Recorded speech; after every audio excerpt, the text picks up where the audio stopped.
Yeah, we have them. Hello, can you hear me? Yes, so good afternoon. I hope you have enjoyed the lunch. Okay, so now the big, very special panel on the building resilience with the industry associations. And we have our advisor to CEO, Florian Penning, joining us as the moderator of this panel. And also we have another panelist joining online, Dr. Roberto Cascella from EXO. He should be somewhere in the picture. Yeah, he is. Hi, Roberto. Good afternoon. Good afternoon. Go ahead, Florian. Thank you so much. Thanks, Karina, and hi everybody, and thank you for joining us. So after the lunch, also after 3 full days or 2.5 days of active conferencing, to sit down with us and this panel to talk a bit about industry perspectives on the cybersecurity market. With me, there are representatives of EU trades as well as also EXO. I always wonder, Roberto, how to explain if it's now a trade or a European organization, but I'm sure you're going to do that. What I would like to do before we dive into the question is to ask the panel members to shortly introduce themselves and what the organization is about, because I'm aware we're sitting here in Romania and not everybody is super familiar with these organizations. If we look at the topic on what we're really trying to discuss here today is we want to get a bit of industry perspectives, and the panel members bring with them a lot of experience, a lot of intelligence, a lot of knowledge from all the members that they have. And as an organization, as ENISA, we're not that big. We're rather small. So what we need to do is to find inventive ways, creative ways even, to connect to stakeholders. And to make sure that when we reach out, that we maximize that hour of our export or maximize that hour of the other side's organization to get the most out of it. Which is why we said, you know, let's have a dedicated session with these panel members to discuss the EU cybersecurity market and how an organization like ENISA is seated in that together with these panel members. With that, I would like to do the following order: Rita, Guido, Svetlana, and then to you, Roberto. Just very shortly, 1 minute. Who are you? What does your organization stand for? And then we can dive into the questions. Great, great, it works. Thanks a lot, Florian. Thanks a lot for the organizers inviting us to join this panel. Very happy to be here today. So Digital Europe is a trade association. We have essentially, we have members that can be classified into 2 different chambers: national trade associations, of which we have 41, so also beyond the EU borders, but meaning broader Europe, but also corporate members. Currently, we count 113 corporate members across the board. And I think what is interesting to say about Digital Europe, it doesn't mean only traditional software, hardware companies. We actually do have a lot of companies that represent what we call digitalizing industries. We call them verticals. Essentially, companies that are coming from manufacturing sectors, from healthcare, from finance, most recently defense, those that work with public administration, and the ones that are also experiencing the impact of digitization, and we represent their voices as well towards policymakers in the EU.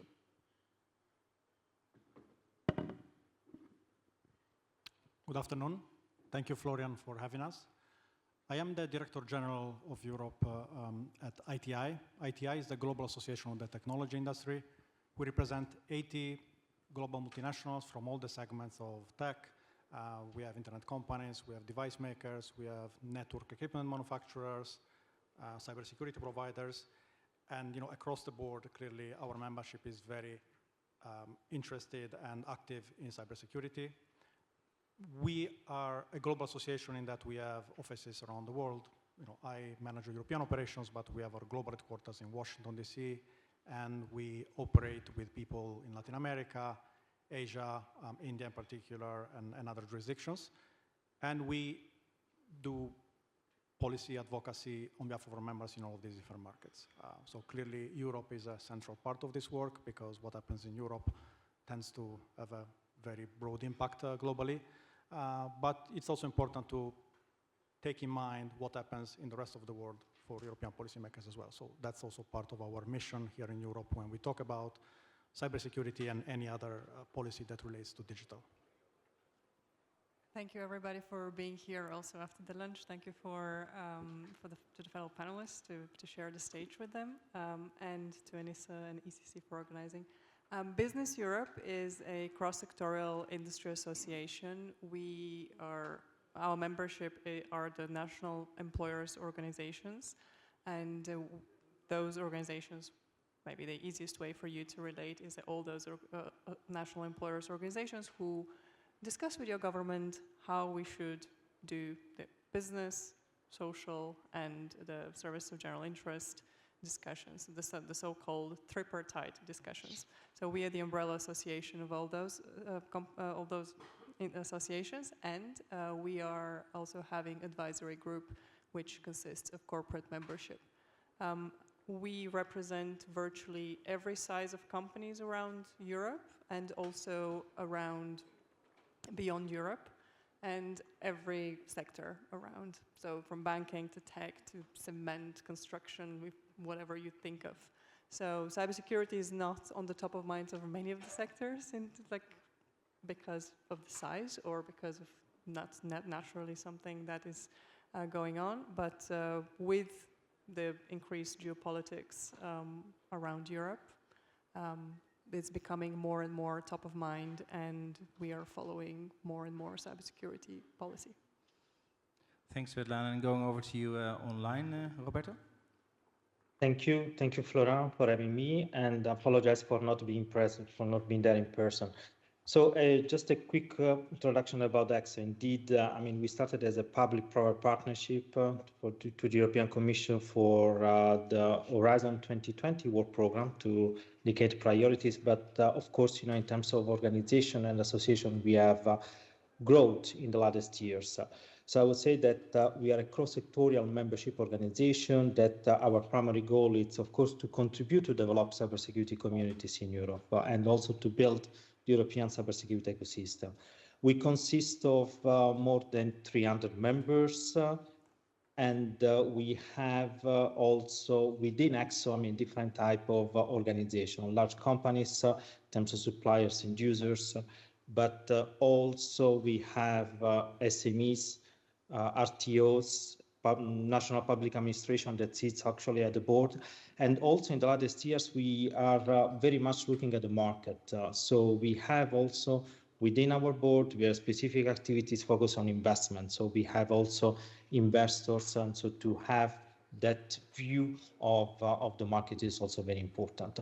So I would say that in a nutshell, we really push forward the development and support the development of the European cybersecurity community and really strengthening the European cybersecurity ecosystem by looking also at the policies, the impact of policies on the market, and then what needs to be done in terms of future research priorities for strengthening the European ecosystem.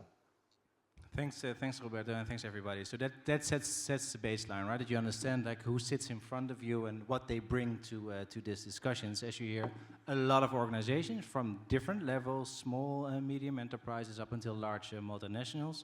Some of them very active in cybersecurity over the last years. So that's good to take that in. Then let's go to the substance now. What we were thinking about is to have a little bit of a discussion about how have you and your members and your members base actually experienced the enormous uptake of EU cybersecurity policies and regulations over the last years. From experience, I know some of them have been very positive, some have been critical, but in essence, we are in a positive environment here. We want to also understand a bit, if you look at the last let's say 5 to 7 years, we've got CRA, NIS2, etc., etc. What have been the most prominent EU cybersecurity proposals that have assisted you, your members, in really growing and developing? And I'm talking about EU cybersecurity policy proposals. May I start with you, Rita? So maybe I would like to start taking a bit of a step back, a bit of a situational awareness. So the fact that economic losses from cybercrime are projected to reach around 2.5 trillion euros, and 74% of businesses next year can be expected to be hacked. These are quite significant numbers and clearly show that indeed it is important for the EU to have a robust cybersecurity framework, and it's not only about protecting critical infrastructure, but also about safeguarding Europe's economic future and Europe's competitiveness. And on that note, obviously, when the industry is committed to having increased cybersecurity, CRA, NIS2 are two pieces of legislation that are at the cornerstone of that work, and it's all good, but the implementation matters. How it's going to be done is the key element, and at this very point, it seems that when it comes to CRA, NIS2 implementation, actually competitiveness at the same time is also taking a blow, and that's also very important because all of that is taking away the investment from cybersecurity itself. The numbers also say that expected compliance costs for CRA and NIS2 will cost the companies approximately 60.2 billion. This is an impressive number, right? And at least a part of that money, if we streamline the implementation, the compliance better, if we reduce the burden, if we simplify, if we provide incentives, could actually better be invested in training cybersecurity experts, in having the latest technology, in investing actually being more cyber secure. So I think that's in terms of a question, how the new legislation is supporting business growth. That's a bit of the jury is out on that. I think it's rather the worry that because of the increased compliance requirements, we will see a lot of businesses rather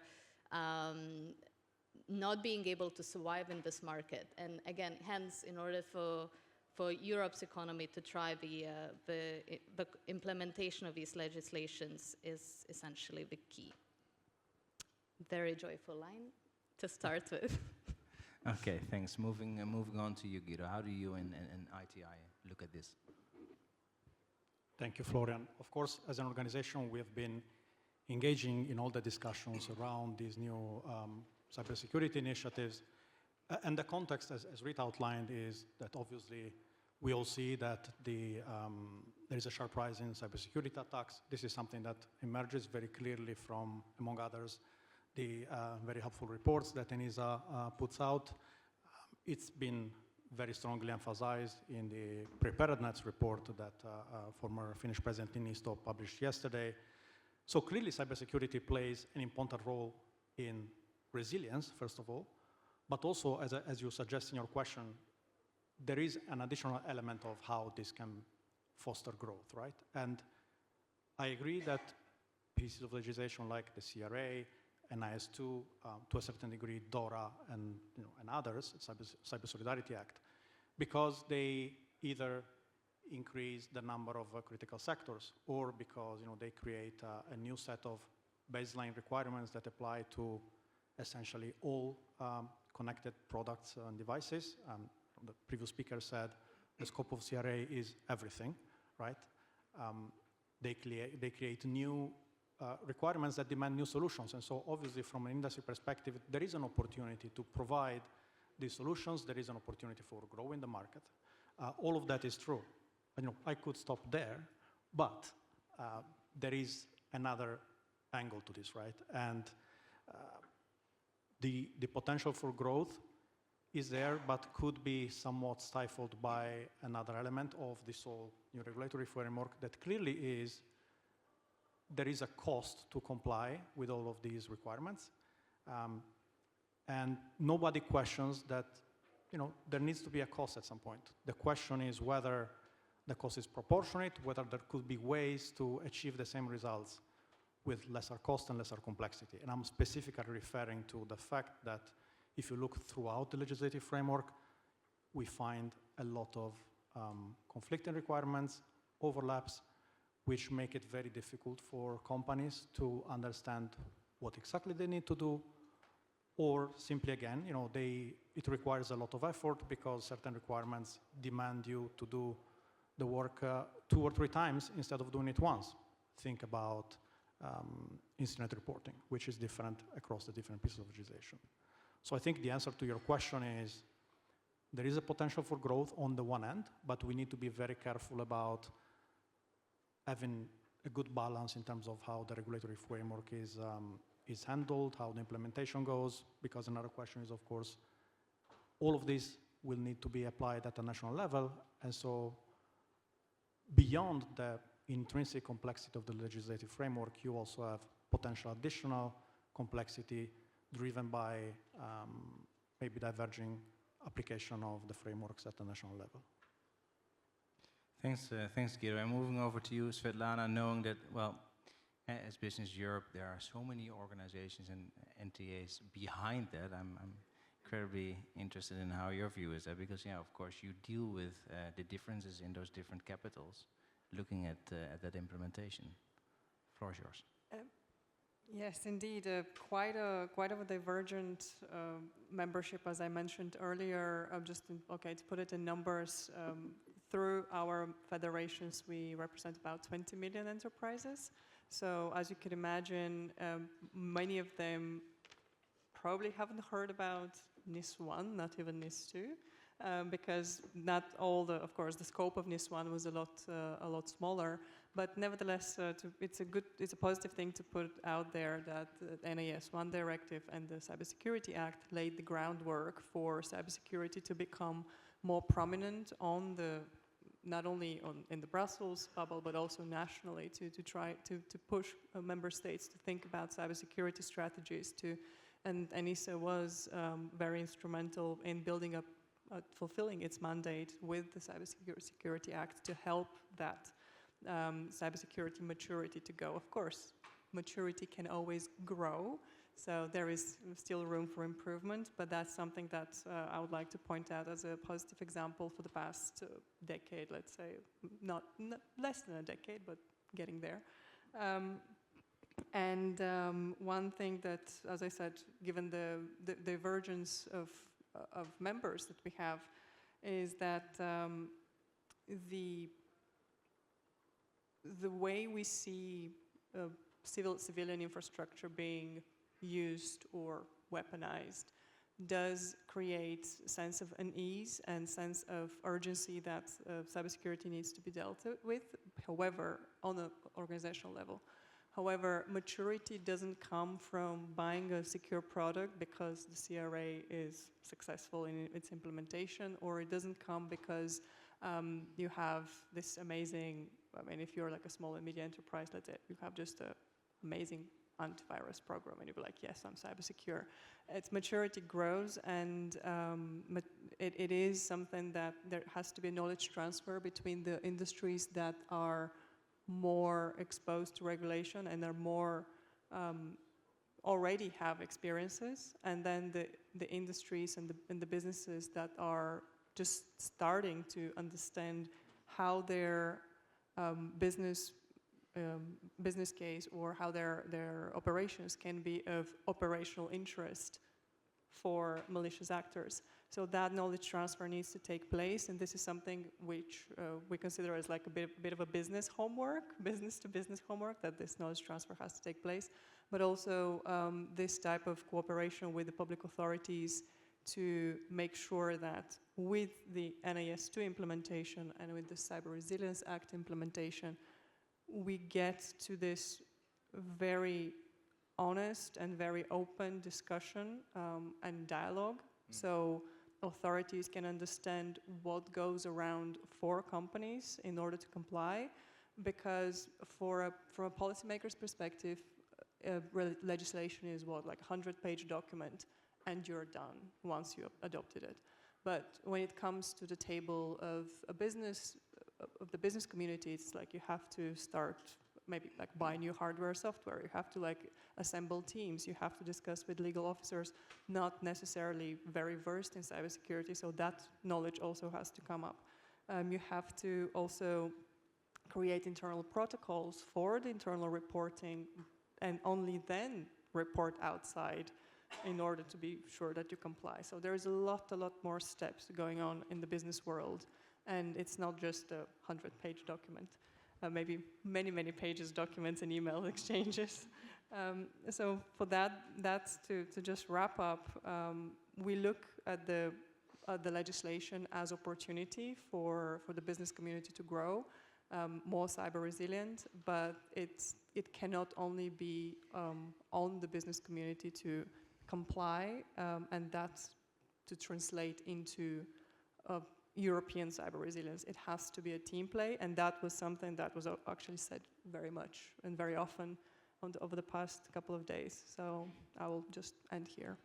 Thanks, Svetlana. And as you hear, there's a lot of caution and balance, and take that into account. So I'm looking at you, Roberto, to come up with some really strong positive examples here on where the legislation, or at least the cybersecurity proposal from the EU, really led to positive examples. Because also there, I know you may have some good examples to share. Floor is yours, Roberto. Thanks, Florian.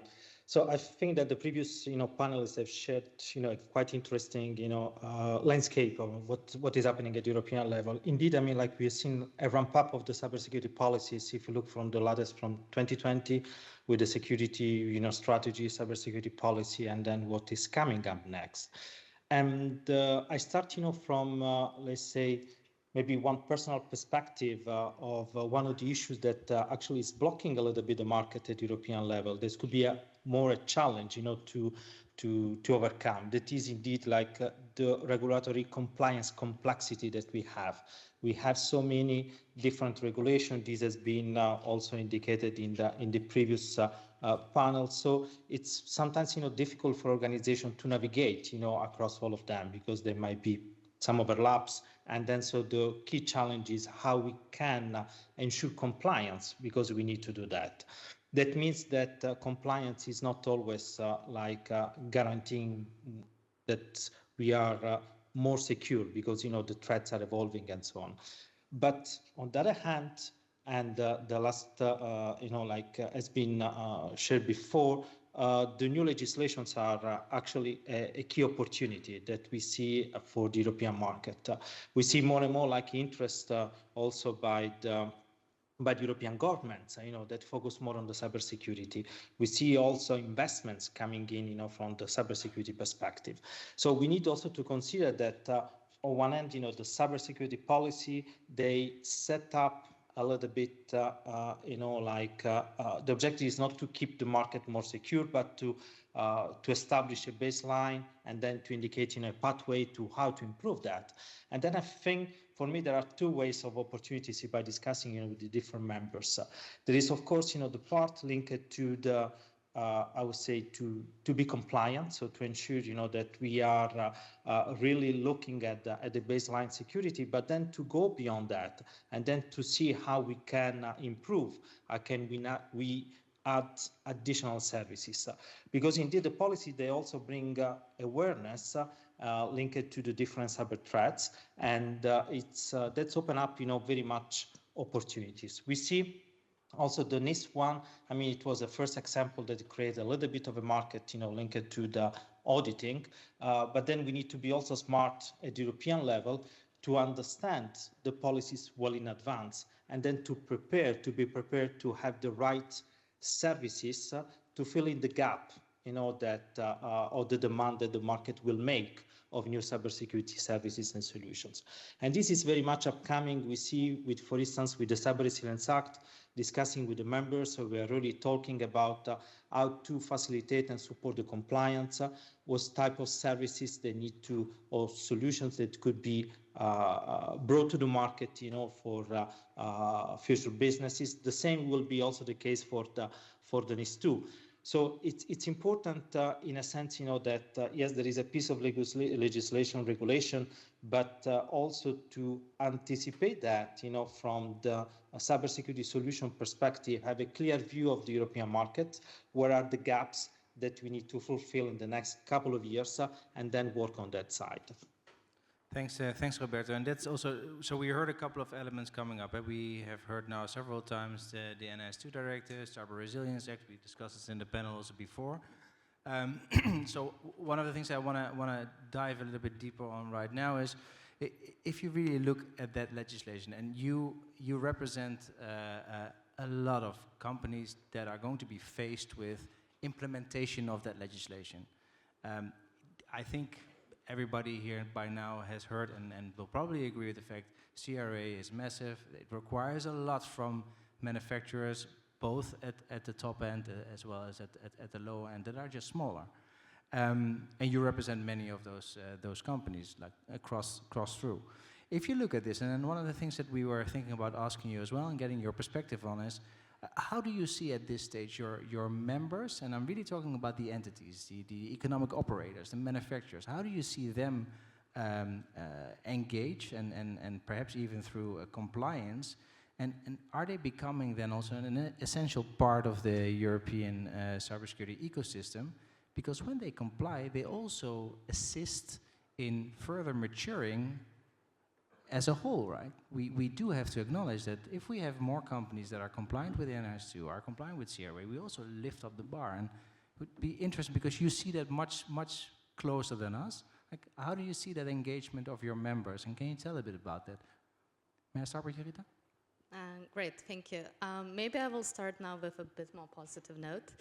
No, I first would like to start with the fact that I think the industry is not only becoming an essential part of Europe's cybersecurity ecosystem, it has been one for quite some time, and it has been investing in cybersecurity heavily. And we have very good examples, not only in the EU, but also outside of the EU, the role that private sector played and continues playing in supporting Ukraine in defending itself against cyber attacks. I think nobody can deny that. So that's to start with, and it also shows willingness of the industry to actively engage. Now, when it comes to the role of a legislation, implementation, and the work that needs to be done there, again, the companies are very eager to actively take part, to share the expertise. And again, in associations like ours, I do think there is an immense expertise across the different sectors, across the different entities that we engage. But I think the key element there is actually working with the regulators, with the institutions as partners, as team, sharing that knowledge, trying to make sure that the legislation delivers on its intended purpose, but on the other hand, also ensuring that in a process it doesn't kill the industry. It doesn't kill the ones that's supposed to actually protect the devices, right? So I think that's the key element, and the industry is coming up with different examples and suggestions how, for example, the regulatory burden could be minimized.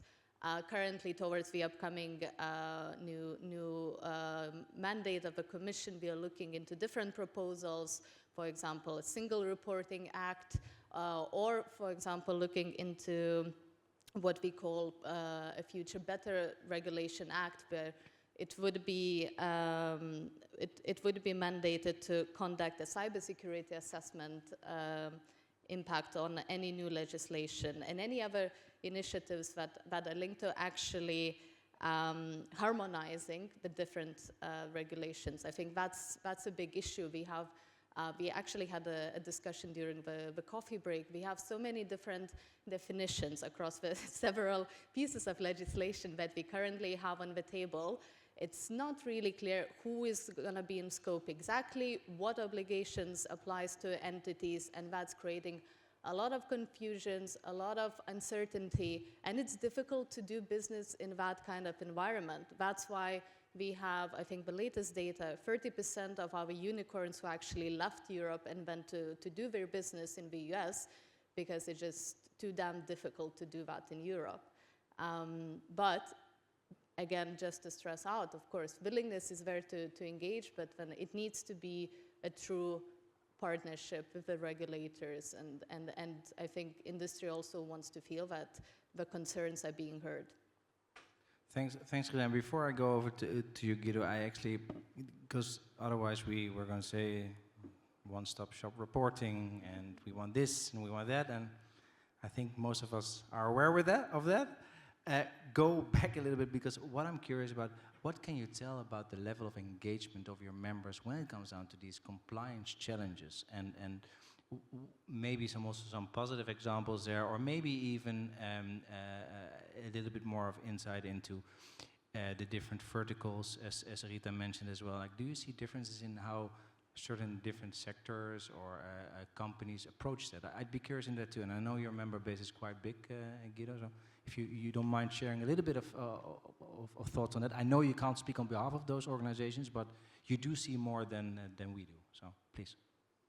Yeah, you're absolutely right that it's not always obvious to have a sort of unified picture, because every company is different, right? But there are a number, I think, of common elements that clearly emerge.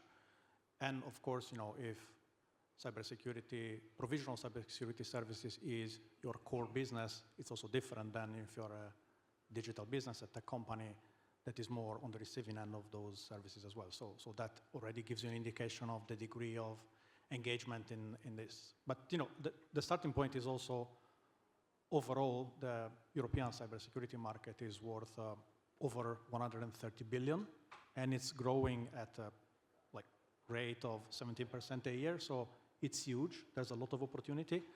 So there is also a very conscious strategic effort to build security and build innovation at the same time, because that helps you grow as well. And I think there's a number of ways in which our industry is doing that.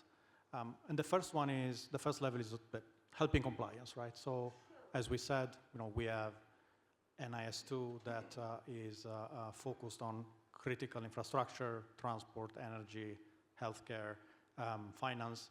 And so there are specific needs and specific solutions that our industry can provide for those type of compliance needs. When you look at the CRA again, there's also a question of security by design and security throughout the life cycle of products, and that requires different types of compliance solutions, right? And I think importantly, going back to your question, the net result of these efforts is that you are strengthening the whole ecosystem, because all of these solutions make also SMEs and smaller businesses that do not have necessarily the same capacity on their own to be more resilient in the market. The second way which I want to emphasize is that our industry is also going beyond compliance, right? They are at the forefront of cybersecurity innovation. They are the companies that are developing post-quantum and quantum-resistant cryptography to address emerging challenges that are not necessarily covered by legislation, because legislation is trying to set baseline requirements, and so this is really the top shelf. And finally, the other element is something that has come up, I think, different times across today's conversation, which is standardization. So standards are crucial, and standards obviously require very significant engagement from industry. And these are, the largest players that are often those that are most engaged in standardization discussions. Standards are crucial because they help you set a good level of security. They help you clarify concepts and provide guidance. So overall, they help the whole ecosystem. And it's not so obvious, because there are also challenges, especially in Europe. We are starting to see, for a couple of years already, some somewhat worrisome trends where certain players would be excluded from the development of standards because they do not have sufficiently European credentials. And that harms the ecosystem, because a key factor for standards is that they need to be compatible also internationally, right? And so if you're excluding non-Europeans, you might end up with a more insulated system in Europe that is not beneficial to anybody. And another challenge, which is very important, is the scarcity of the right skills. In Europe, there is a demand that I think is valued at around 900,000 cybersecurity experts, and currently the last estimate was that we have about between 260 and 500,000 experts. So there is a huge demand for this expertise, and this is something that we really need to address because it's an important factor for an industry to be able to contribute and be these systemic part of the cybersecurity ecosystem. Thanks, Guido. And I'm taking one thing out of your intervention right now, which is the standards, and that's actually a nice example of the engagement, the getting ready for compliance before it becomes a requirement, before you have a legal provision developed. With that, and then I'm looking at you, Svetlana. I'm curious also, if you don't mind, in your intervention and replying to this question, to zoom a little bit into potentially differences within the different member states, what you might see in differences of how that compliance is being embraced, as well as that approach towards European standardization, because I know Business Europe, I think, is also a part of different groups. For example, I think also a member of the SSCG, so perhaps you have some things to share there too. Thanks. First, indeed, there is a difference in the member federations and the way they approach the compliance and the engagement with their company members. And of course, what was also been seen already in this during this event, the Belgian example is quite of a positive example, and give credit when credit is due. You have to definitely show that our associations, but also the Belgian business and the transposition of NIS2 is already on the right track, and that gives already a good right first step for the business community. So that is something that was discussed among our membership that is very good, and of course that led to some frustrations in other countries which are a part of our membership, where there are delays, and the business there is reaching out not only to the national authorities but also to the business associations to ask, am I in the scope or not? Especially for companies which have activity that falls into NIS2 scope, but also they have many more activities or some activities that don't fall under that legislation. So it's like, how do I operationalize my own compliance if I have to have like 2 tracks, or what it is? So this type of guidance is very necessary from the national company authorities, and it's something that has been missing. So that is like a wish to work more in the future. And one thing I wanted to kind of wrap it up between what Rita and Guido said in terms of the investment and businesses being investing in cybersecurity, and maybe in one sentence, this collective type of investment that everybody does is some sort of a invisible line of defense of our own economy and the resilience of the entire economy, and that's not done because there is legislation, but it's done because there is a common sense of we have to sell and do products which are good, which increase trust, which increase, of course, the demand for the products. Of course, there is a profit-driven, but that is not necessarily in conflict with what is going on in terms of the overall resilience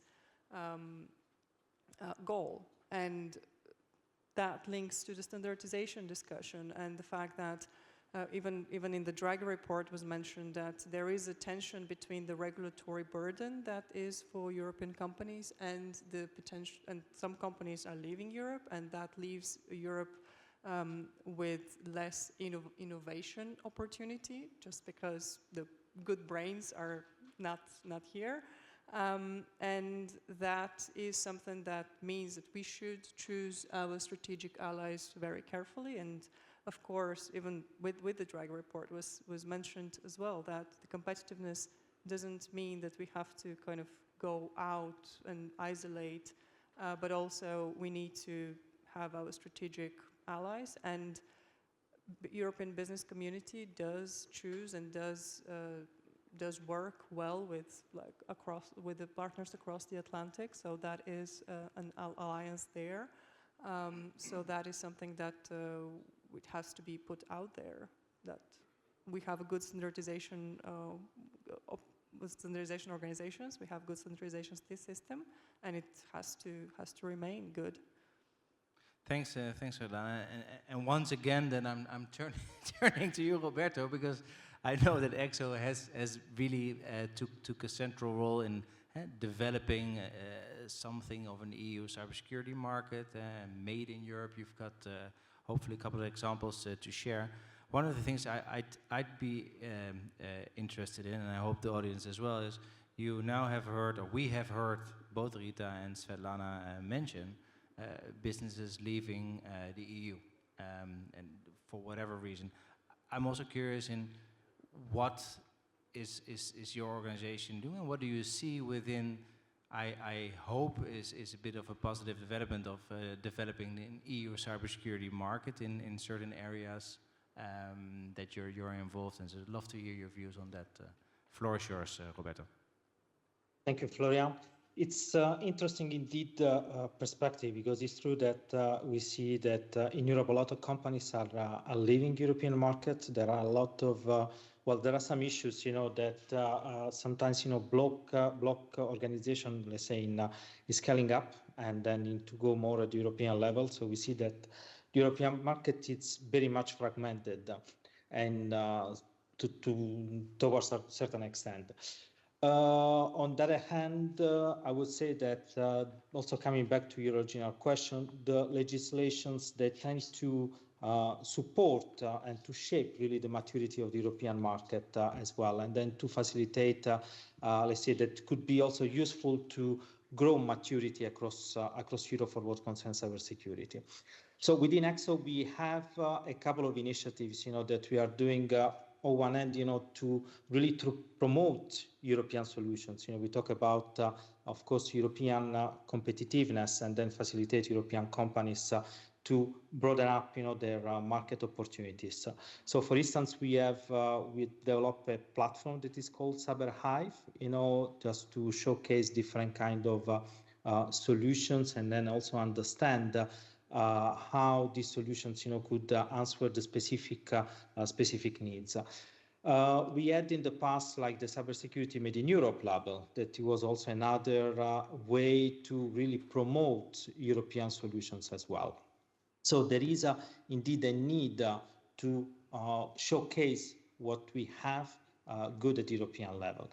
Other activities that we've been doing so far, it's important to have matchmaking events to really, on one end, put organization, startup in contact with investors. So we have like the cyber investor days that we have created, and then they are very much successful because it creates also opportunities for a company to pitch their solutions and then to get in touch with investors.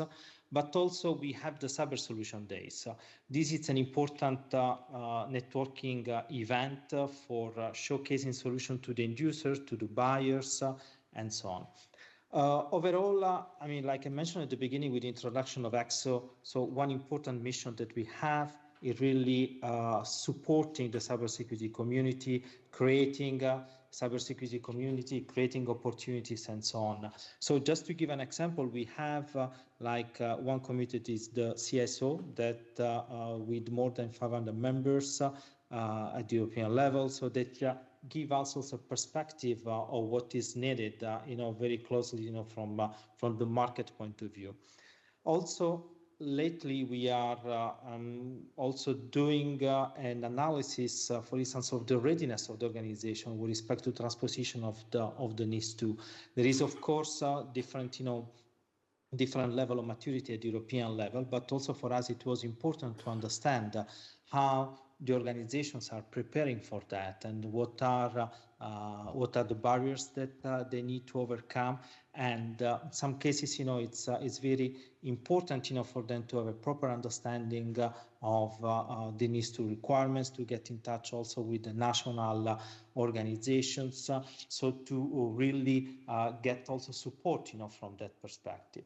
There are, of course, other challenges that are coming in, linked mostly with the supply chain security that, of course, is a big topic to consider. But just expanding a little bit the concept, again to the master topic, that is how legislation is supporting the market. There is, of course, the NIS2, and then, as I mentioned, we have this analysis of how the organizations are preparing for the NIS2, and we see very much also differences of the challenges that they need to face according to the different sectors that they are in. This could be energy, this could be healthcare, or this could be also finance. This could be given by the interplay among legislation. This could be the NIS2 DORA, or this could be also linked to the different type of core aspects that they need to protect. This could be linked to the data of the patients when we look at the healthcare sector and so on.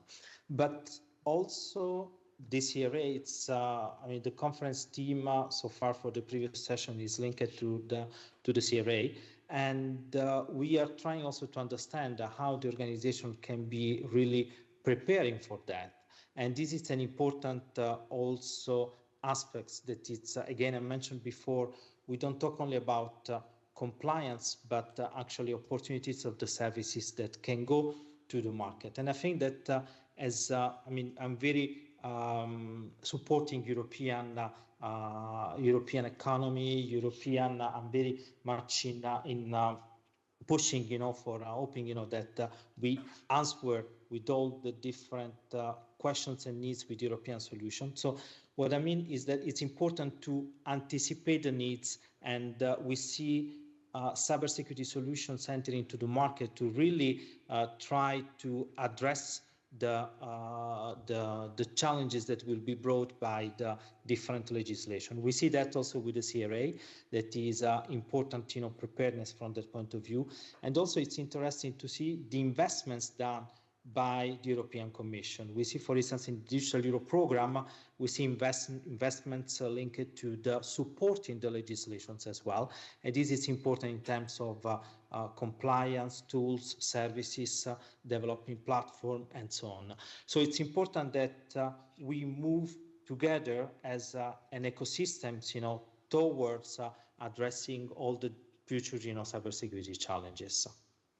Yeah, thanks, Roberto. And you touched now in the end on something that I want to pick on a little bit more, and that's the opportunities. And we can talk for hours about all the legislation, and we're quite familiar with that. But if you really look at the non-legislative push and thrive of the last years, it's there as well. Listen, here on the side we see also the European Cybersecurity Competence Center. There's a whole framework and a network behind it. Yes, it's trumped and created by legislation, but eventually it's about creating a push and a drive, and that's something that I also want to hear a little bit more about. And what I was thinking is to get your perspectives on this, as well as to kind of close up the panel here. Is if you look at one of the roles of ENISA is to support the strengthening of the digital single market through our cybersecurity responsibility. That means that in an ideal world we would have an amazing, strong, best of the best cybersecurity market in the EU. Well, the jury is out on that one if that's the case, but you always need to invest in that. With that in mind, and if you really look at that one, we are going to work a little bit more actively on that. His name has been mentioned a lot already today, but he's sitting here, and Apostle is going to help us with that. If you think about that, and it's also one of the questions that later I will ask to the room as well to close off, is are we actually doing enough to get there?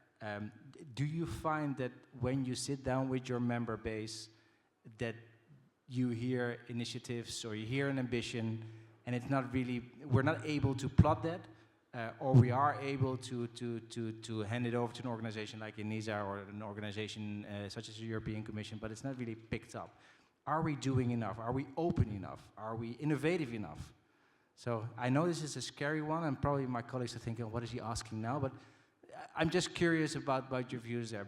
Think a bit out of the box, because I've worked in this environment for a long time. I've heard many discussions like this for a long time, and we feel comfortable and we feel really pretty and nice in this environment where we know all the legislations and we like to call out the different articles. But if we really go down to the core, we want a strong digital single market. We want a strong cybersecurity market.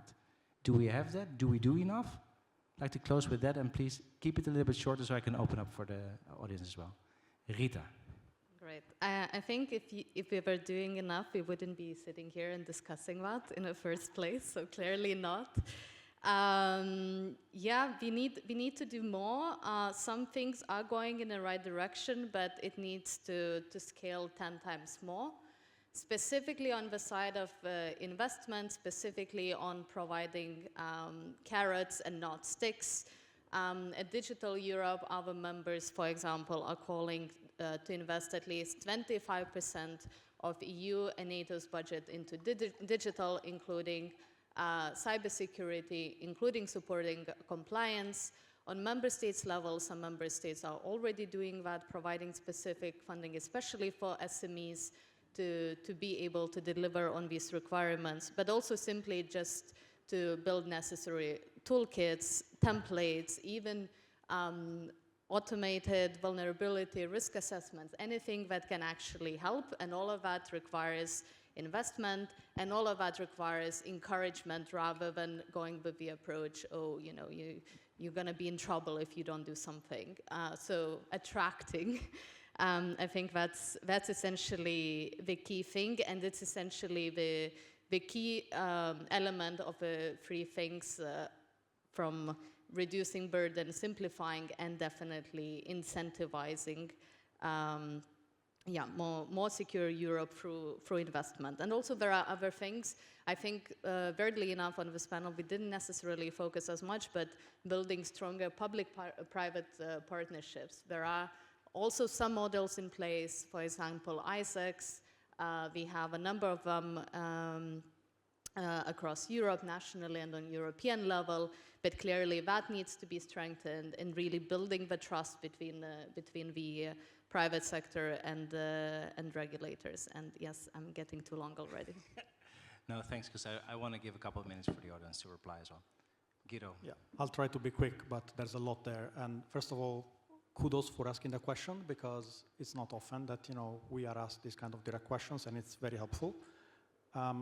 In terms of, you know, the role of the different entities, I think there is clearly a recognition that the work that ENISA and the Cybersecurity Competence Center and EC3 do, all, you know, from their specific angle, is crucial, and it's highly appreciated by industry. We are maybe a bit more familiar with what ENISA does because of the nature of organization, and I think two things I'd like to mention there. Again, we're very happy, but I would say challenges are, as the role of ENISA has clearly become much more significant in the past few years, we'd really like to see more resources devoted to ENISA to be able to perform that role at their best.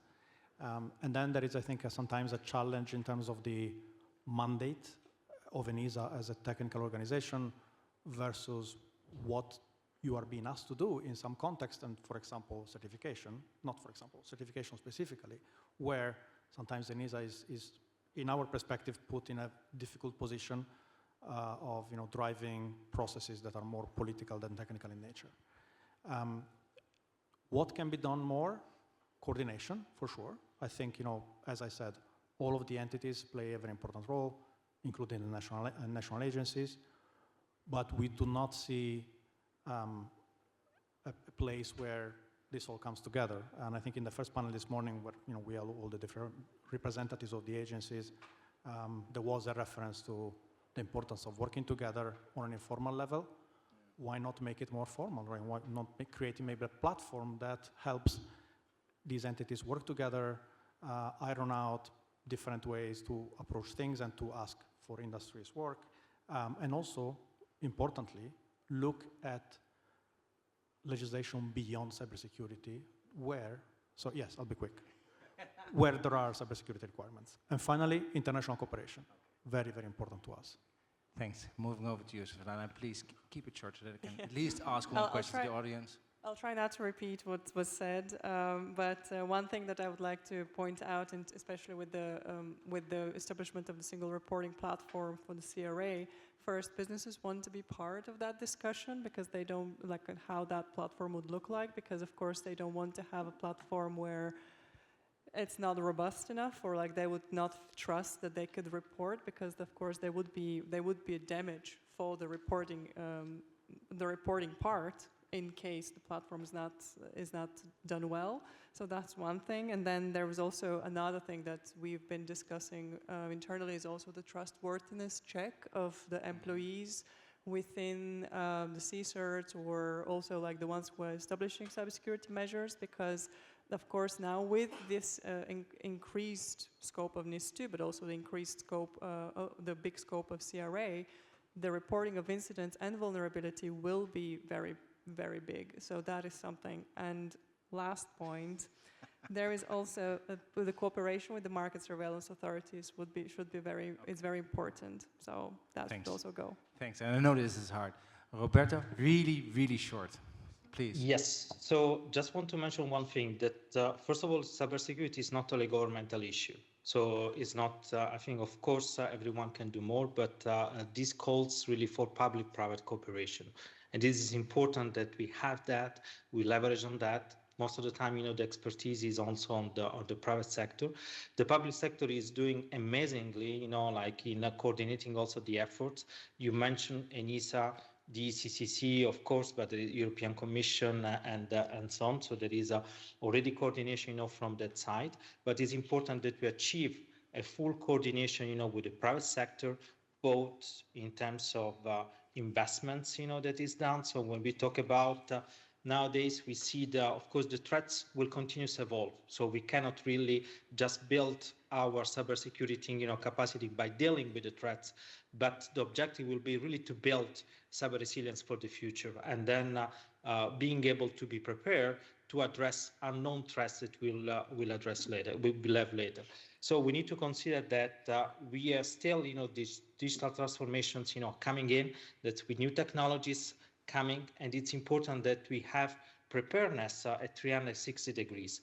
Again, public-private cooperation, and then investments that needs to be done. There is the Digital Euro program that is mentioned before, focusing on specific investment.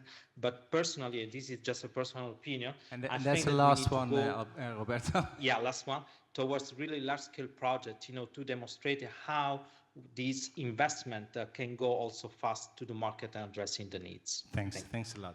Then I'm looking quickly at Corina. Do we have time for one short question? One? Okay, please.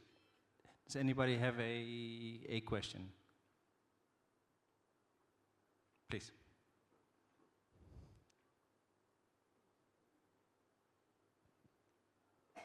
Thank you for your presentation. It will be just a short question.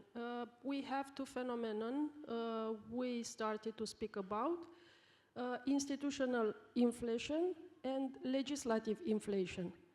Legislative inflation, it's that we have too many laws and regulations and etc., etc. How can that impact you in your activity? And institutional inflation, it's about the creation and new institutions, just like consequences of a new regulation, a new directive, a new etc., etc. Thank you. And since we're short on time, you can tell who you would like to answer that question. Who can answer? All of them. Okay, I'm gonna pick one. I'm gonna ask Guido to answer that. That's because I raised my hand. He was first. But I'm happy that you asked the question, because it allows me to clarify something that is very important to us, which is the question is not really the amount of legislation or legislation in itself, in, I would say, 9 out of 10 cases, we agree with the goals of legislation and with the need for legislation. The question is really the quality of each individual piece of legislation and not the quantity necessarily. I mean, it's a factor, but if all regulation is done properly and there is a good synchrony between the requirements in legislation, that becomes much less of a problem. That is something very important because, you know, oftentimes we are criticized because business always says no more regulation. That is not the point. No more bad regulation or no more uncoordinated regulation. That's what we want. And I'm going to stop it there. And I know that both Svetlana and Rita really want to answer this, so find them after this, and then you can, they will have amazing things to say. Listen, let me wrap this up also to come back to the agenda. Really, thank you very much for joining this panel, both to the audience and to our panel members. And then handing it back over to you, Corina. Thanks. Thank you. Thank you very much, Florian, and thank you very much, your panelists.